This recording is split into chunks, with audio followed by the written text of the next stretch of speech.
High student, আজকে আমরা class 12 এর অর্গানিক কেমিস্ট্রি থেকে ফেনল, ইথার এবং অ্যালকোহল এই চ্যাপ্টার থেকে একটি ইম্পর্ট্যান্ট ট্রান্সফরমেশন রিঅ্যাকশন যা হক প্রসেস নামে পরিচিত। এই হক প্রসেসের মাধ্যমে আমরা কিউমিন থেকে ফেনল প্রস্তুত করব। তাহলে কিউমিন থেকে ফেনল প্রস্তুতির জন্য যে স্টার্টিং ম্যাটেরিয়াল তা হচ্ছে কিউমিন, এবং রিয়েজেন্ট হিসেবে আমরা এয়ার অর্থাৎ অক্সিজেন, সেই সঙ্গে টেম্পারেচার প্রায় 95 থেকে 135 ডিগ্রি সেলসিয়াস।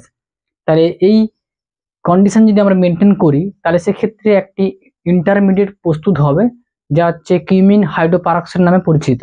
এই কিউমিন হাইড্রোপারক্সাইড যৌগটিকে যদি 90 ডিগ্রি তাপমাত্রায় যদি উত্তপ্ত করা হয় তাহলে সেক্ষেত্রে পারক্স বন্ড ভেঙে গিয়ে ফেনল এবং অ্যাসিটোন উৎপন্ন হবে।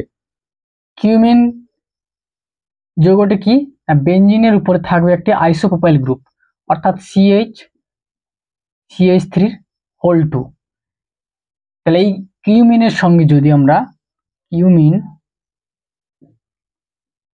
অক্সিজেন অর্থাৎ এয়ার, সেই সঙ্গে টেম্পারেচার 95 থেকে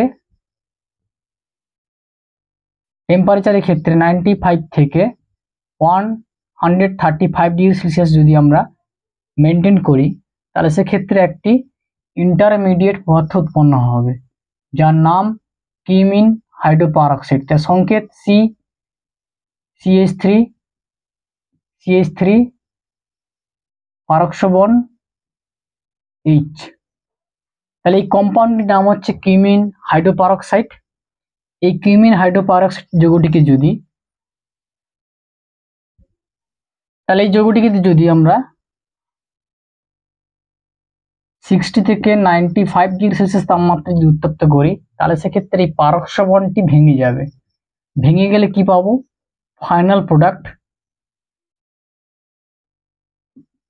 অ্যাসিটোন CH3COCH3 এবং সেই সঙ্গে পাচ্ছি আমরা ফেনল। তাহলে এই কন্ডিশন